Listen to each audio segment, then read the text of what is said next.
आदिवासी छात्र संघ क्या मुद्दा लेकर के प्रेस कॉन्फ्रेंस बुलाया? सबसे पहले सभी को दर्शकों को जोहार रहेगा, जो कि आज प्रेस वार्ता रखने का सबसे पहला बड़ा मुद्दा जो है कि हमारे विश्वविद्यालय के अंदर में अस्थायी रूप से कुलपति अभी तक नियुक्त नहीं किए गए हैं। तो हमारी राज्यपाल और झारखंड सरकार से मांग है कि कुलपति जल्द से जल्द अस्थायी रूप से नियुक्त किया जाए। और रजिस्ट्रार जो है, रजिस्ट्रार भी अस्थायी रूप से नियुक्त नहीं किया गया, जो 60 दिन के लिए अभी दिया गया है। तो अस्थायी रूप से रजिस्ट्रार भी नियुक्त किया जाए। इसलिए किया जाए क्या कि हम लोग छात्रों का हित के लिए या तो कॉलेज विश्वविद्यालय के जल कल्याण का कोई भी काम हो, वो हम अगर बात रखने जाएँ, वहाँ पे पहुँच जाए तो हम लोग नहीं मिल पाते हैं रजिस्ट्रार से, वाइस चांसलर से।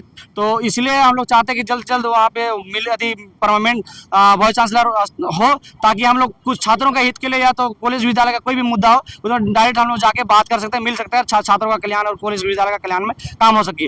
अभी कुछ दिन की ये बात बताते हैं, हम झारखंड सरकार ने एक फॉर्म निकाला है, 25 साल के बाद निकाली है, और जिसमें कि फॉर्म भरने के लिए कंपलसरी जो रखी है, जब तक पीजी कंप्लीट का रिजल्ट जब तक नहीं डालिएगा, कंप्लीट रिजल्ट, फाइनल रिजल्ट, तब तक आपको फॉर्म भरने नहीं दिया जाएगा। वहाँ कोई उपाय नहीं है, अपेयरिंग का कोई उपाय नहीं है। तो इसलिए हम लोग चाहते थे कि अभी 1.5 महीना हो गया हमारे फाइनल एग्जाम हो किया हुआ, तो उनका रिजल्ट जल्द से जल्द जारी हो जाए, ताकि उस फॉर्म भरने में वंचित ना हो विद्यार्थी, और उसमें पार्टिसिपेट हो पाए और अपने कोई कहीं ना कहीं जॉब होल्डर बन सके। तो इसलिए हम लोग मांग के लिए गए, 3-4 दिन लगातार मिलने की कोशिश की, लेकिन नहीं मिल पा रहे थे। तो इससे हमें एहसास हुई कि जब तक हमारे कुलपति जब तक परमानेंट नहीं होती है, तब तक हमें दिक्कत होगी, सब चीज़ों से परेशानी सामना करने पड़ रही है। और कई हमारे पुराने मुद्दा आपने देखे होंगे सोशल मीडिया के सामने, या तो हम कॉलेज विद्यालय को फॉलो करते देखते होंगे, तो बहुत सारे कई सारे धरना प्रदर्शन किए, तालाबंदी किए, बहुत सारा ऐसा किए, बहुत सारा तालाबंदी और ये सब किए, लेकिन जिसमें ना आज तक वो सब जो चीज़ मांग थी आज तक पूरी नहीं हो पाई है।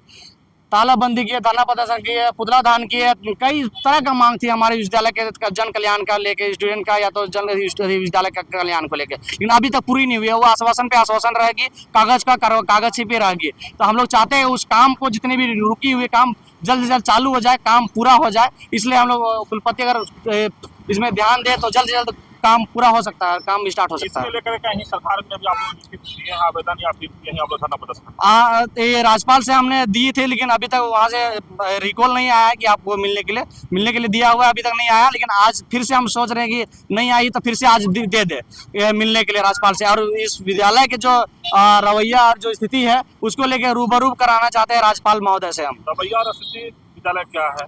रवैया जो स्थिति है वो दोनों का बात करेंगे। रवैया ये है कि अभी कल और परसों के 2 दिन का आप सोशल मीडिया हैंडल के माध्यम से जाने होंगे, एक महिला के ऊपर में अत्याचार और विरोध, इस तरह का तालाबंदी कल का देखे होंगे, सुने होंगे। तो उस मुद्दा को लेके, और जो कि विश्वविद्यालय के अंदर में कुछ भी हो रही है, तो ये नियमित रूप से हो रही है काम, सब चीज़ काम हो रही है, लेकिन क्या है ना, यही सब गलत गतिविधि की वजह से छात्रों का भी एडमिशन की प्रक्रिया चल रही है। ये सब अगर काम होगी, ये सब चीज़ होगी, तो लोग दूर दूर से पढ़ने के लिए यहाँ पे झारखंड के राजधानी रांची कॉलेज में पढ़ने के लिए सपना देखते हैं। इस तरह की गतिविधि अगर रहेगी तो इस रवैया की वजह से कई स्टूडेंट चाहेंगे कि इस कॉलेज विश्वविद्यालय में एडमिशन ना ले। तो हम लोग चाहते हैं कि इस तरह का गतिविधि ना हो, साफ सुथरा विश्वविद्यालय बना रहे और इसमें एडमिशन हो, और बच्चा सुचारू रूप से पढ़े और अपना भविष्य सुधारे और भविष्य बनाए। मेरा नाम विवेक तिर्की, आदिवासी छात्र संघ अध्यक्ष। इसमें एक और दूसरा चीज़ बोलना चाहेंगे, प्रेस वार्ता रखे तो इसमें साथ में बोल देते हैं। 2 दिन पहले जो अभी महिला वाला जो घटना थी, उसमें आदिवासी महिला क्या बोले, एक महिला है जो कि नॉन टीचिंग स्टाफ है, जो कॉमर्स डिपार्टमेंट में अपना वो एडमिशन के प्रक्रिया में अपना काम कर रही थी। उसी प्रक्रिया के समय में एक छात्र नेता अपने आप को कहने वाले व्यक्ति आते हैं, और उनकी लास्ट डेट वही दिन थी एडमिशन कराने के, तो किसी का परवी को लेके आते हैं एडमिशन को लेके।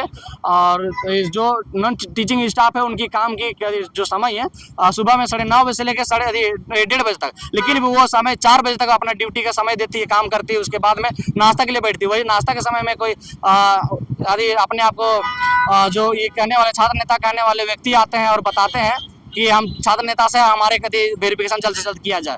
तो वही समय नाश्ता के समय में वो नॉन टीचिंग स्टाफ जितने के बैठे हुए तो नहीं किए, 5 मिनट 10 मिनट रुकने के बाद किए थे, लेकिन उसी में भड़क गए और भड़कने के बाद विवाद बढ़ते गई और उसमें बहुत सारे धमकी दिया गया महिला को वो नॉन टीचिंग स्टाफ को कि आपको इस जो आप प्राइवेट सेक्टर के साथ माध्यम से आप यहाँ पे नौकरी कर रहे हैं, आपको नौकरी से बेदखल किया जाएगा। आप एडमिशन की जो थी में यहाँ पे बैठे हैं, यहाँ जो कि आप उनके महिला के विरोध में बहुत सारा चीज़ गलत अभद्र बातों की भी रखा गया, गाली गलौज इस तरह की बात आ रही है। उसी बात पे वो महिला ने STSC थाना में FIR भी की है बाकायदा। उसके साथ में उसके बाद में 2 दिन के बाद में बहुत सारे मुद्दा मतलब कि उज्जवल होती है और उसमें विद्यालय का कल तालाबंदी होती है। तो तालाबंदी कल हुई थी, उसमें बहुत सारे मुद्दा आई जो कि उनके महिला के द्वारा अपने घर के कोई व्यक्ति आए थे, जिसमें अपना जो शादी करने वाले वही व्यक्ति आए थे और उसका भाई 2 आए थे। तो उसमें बात ही खुलासा हो रहा, मतलब कि स्टूडेंट यूनियन जो आरोप लगा रहे वो उसने बताया कि बंदूक लेकर आए थे, चाकू लेकर आए थे। इस तरह का कोई गतिविधि हमने भी जांच पड़ताल के वीडियो के माध्यम से देखे, कहीं इस तरह का नहीं दिखा, ना चाकू दिखा, ना वीडियो बंदूक दिख रहा है। इस तरह का अफवाह फैलाया जा रहा है छात्र नेता के माध्यम से। ये सचित रंजन नाम से, रवि नाम से इस तरह का व्यक्ति है, 2-3 व्यक्ति, ज़्यादा नहीं है। ये लोग आए गलत विश्वविद्यालय के अंदर में गतिविधि फैला रहे हैं, गलत अफवाह फैला रहे हैं। तो विश्वविद्यालय का कुलपति जो हमें माननीय है, उनसे अभी हम रिक्वेस्ट करते हैं कि आदिवासी शासन की ओर से कि इस जो गतिविधि है इसमें जांच प्रक्रिया जल्द से जल्द करके इसमें स्पष्टता लाए और जो गलत है उसको उसमें कार्रवाई किया जाए और इस महिला के साथ जो प्रताड़ित हो रही है उसके साथ में उसको इस तरह का विद्यालय में नहीं होनी चाहिए और कोई भी महिला हो, महिला के साथ में इस तरह प्रताड़ित ना हो, ताकि बहुत मुश्किल से एक महिला पढ़ लिख के IAS ऑफिसर या कोई भी बनती है, छोटा मोटा प्यून भी बन रही है, तो बहुत बड़ी गौरव की बात है हमारे झारखंड के कि रांची कॉलेज में वो पढ़ा रही है, पढ़ रही है, तो नॉन टीचिंग कुछ भी कर रही है, तो ये बहुत बड़ी चीज़ है।